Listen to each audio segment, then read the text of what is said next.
একটি রক্তক্ষয়ী গণঅভ্যুত্থানের মধ্য দিয়ে যেই নতুন বাংলাদেশ বিনির্মাণ করার কথা বলছি, সেই নতুন বাংলাদেশে আবারও পূর্বের ফ্যাসিবাদী সময়ের মতো শিক্ষা প্রতিষ্ঠানে এই ধরনের হামলা অত্যন্ত দুঃখজনক। আমরা ইতিমধ্যেই আইনশৃঙ্খলা বাহিনীর সাথে কথা বলছি যথাযথ ব্যবস্থা নেওয়ার জন্য, যে কারা এটার পেছনে জড়িত আছে তাদেরকে দ্রুত আইনিভাবে তাদের বিরুদ্ধে ব্যবস্থা নেওয়ার জন্য।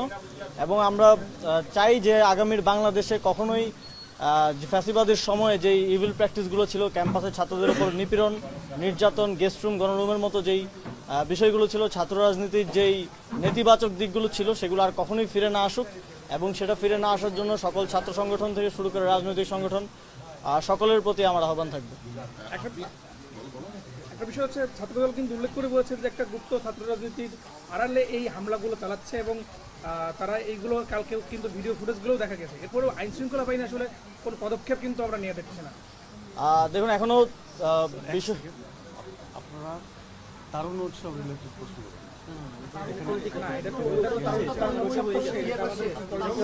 পলিটিক্যাল প্রোগ্রামের এটা এখানে তো দরকার যেহেতু এটা সাম্প্রতিক একদম বড় একটা ইস্যু তো করার। ঠিক আছে,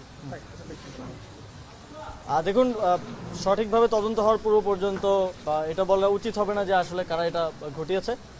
আমরা আইনশৃঙ্খলা বাহিনীর সাথে কথা বলছি এই বিষয়টি পুঙ্খানুপুঙ্খ তদন্ত করে ভিডিও ফুটেজ যা ছবি আছে সেগুলো দেখে কারা এর সাথে জড়িত, কারা অস্ত্রের মহড়া দিয়েছে, সে যেই হোক, তার পরিচয় যাই হোক, তাকে শাস্তির আওতায় আনার জন্য যথাযথ ব্যবস্থা নেওয়া হবে। আপনি একজন বর্তমান সরকারের খুবই গুরুত্বপূর্ণ একজন উপদেষ্টা এবং আপনি এসেছেন এই রক্তক্ষয়ী আন্দোলনে অংশগ্রহণের মধ্য দিয়ে সরকারে আপনি আছেন। আইন শৃঙ্খলার উন্নয়নে আসলে কি কিছু উন্নতি করা সম্ভব হচ্ছে না কেন?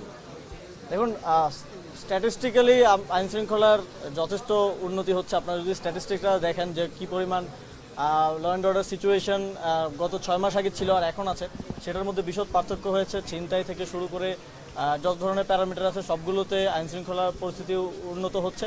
তবে যেহেতু এটা একটা ট্রানজিশনাল পিরিয়ড, আমরা একটা বিশেষ সময় পার করছি, সুতরাং এই মুহূর্তে এবং জুলাই গণঅভ্যুত্থানে পুলিশকে যেভাবে জনগণের বিরুদ্ধে দাঁড় করে দিয়ে পুলিশের মোরাল ব্রেক করা হয়েছে, তারপরে সেই পুলিশ মাঠে গিয়ে কাজ করাটা অনেক বেশি কঠিন এবং এক ধরনের চ্যালেঞ্জ।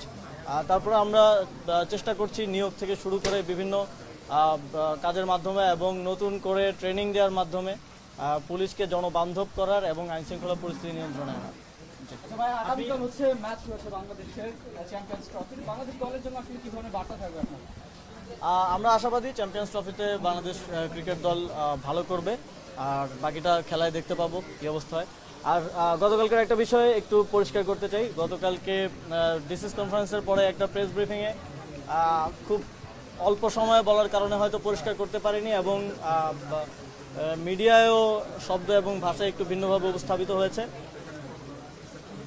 ফ্যাসিবাদীদের কিংবা আওয়ামী লীগের বাংলাদেশে নির্বাচন করার প্রশ্নটাই এখন অবান্তর। বিচার সহ যেই বিষয়গুলো আছে সেগুলোর সমাধান হওয়ার আগ পর্যন্ত। তবে আমরা পৃথিবীতে বিভিন্ন জায়গায় এরকম গণঅভ্যুত্থান কিংবা বিপ্লবের পরে নজির দেখেছি কিভাবে এই অবস্থা থেকে উত্তরণ করা যায়। সেই নজিরগুলোকে ফলো করে ট্রুথ কমিশন কিংবা এই ধরনের ব্যবস্থার মাধ্যমে কিভাবে আওয়ামী লীগের বিষয়টা সমাধান করা যায় সেটা নিয়ে সরকার কাজ করবে। আমরা দেখেছি যে শুধু নিষিদ্ধ করেই একটি এরকম সংগঠনকে তার রাজনৈতিক কার্যক্রম পুরোপুরি বন্ধ করা যায় না। আওয়ামী লীগ জামাতকে নিষিদ্ধ করেছিল 2008 সালে, কিন্তু তাকে রাজনৈতিক করা থেকে বিরত করতে পারেনি। আমরা শুধু নিষিদ্ধ না, আমরা মনে করি যে এই ধরনের একটি ফ্যাসিবাদী দল যারা নাজিদের মতো গণহত্যা চালিয়েছে তাদের বাংলাদেশ থেকে নির্মূল করা উচিত এবং সেটা করার জন্য শুধুমাত্র লিগ্যালি নিষিদ্ধ করা দিয়ে সমাধান নয়, অবশ্যই আইনি প্রক্রিয়ায়, বিচারিক প্রক্রিয়ায় আওয়ামী লীগকে নিষিদ্ধ করা উচিত এবং এর পাশাপাশি সামাজিকভাবেও তাকে সামাজিক এবং আদর্শিকভাবেও তাকে এলিমিনেট করার জন্য যে ধরনের উদ্যোগ নেওয়া প্রয়োজন সরকার সেগুলো নেবে। ধন্যবাদ। আপনি বলেছেন স্থানীয় সরকার নির্বাচন জাতীয় নির্বাচনের আগে হবে, এই ধরনের সিদ্ধান্ত সরকার নীতিগতভাবে নিয়েছে। আমরা পরবর্তী সময় বড় রাজনৈতিক দলগুলোর পক্ষ থেকে এটা প্রতিবাদ দেখেছি। এখন আপনাদের পজিশন কি? আগে কি স্থানীয় সরকারের সদিচ্ছা আছে স্থানীয় সরকার নির্বাচন আগে করার এবং স্থানীয় প্রশাসন পরিচালনার ক্ষেত্রে যথেষ্ট আপনারা দেখতে পাচ্ছেন যে স্থবিরতা আছে। এবং বাংলাদেশের মানুষ তাদের যে প্রাত্যহিক সেবা সেগুলো পাচ্ছে না এবং সেগুলো নিশ্চিত করাটা এই সরকারের অন্যতম দায়িত্ব। আমরা দিন শেষে জনগণকে একটি কষ্টের মধ্য দিয়ে যেতে হচ্ছে, সেটা কোনো সরকারই চাইবে না। আর সেই কারণে আমি ব্যক্তিগতভাবে মনে করি স্থানীয় সরকার নির্বাচন হয়ে যাওয়া উচিত।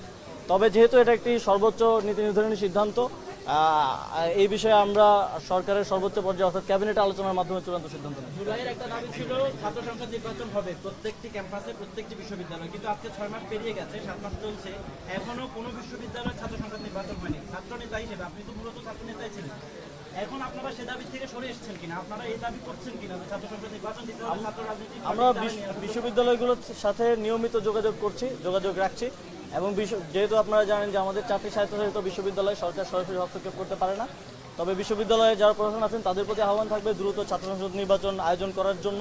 আমি বিশ্বাস করি যদি ছাত্র সংসদ থাকতো, প্রকৃত নেতৃত্ব থাকতো, তাহলে কুয়েটে যে ধরনের ঘটনা ঘটেছে এ ধরনের ঘটনা ঘটতো না এবং সামনের সময়েও এ ধরনের ঘটনা এড়িয়ে যাওয়ার জন্য ছাত্র সংসদ নির্বাচনের মাধ্যমে ছাত্রদের প্রতিনিধিদের মাধ্যমে বিশ্ববিদ্যালয় পরিচালনা করা হচ্ছে। ধন্যবাদ।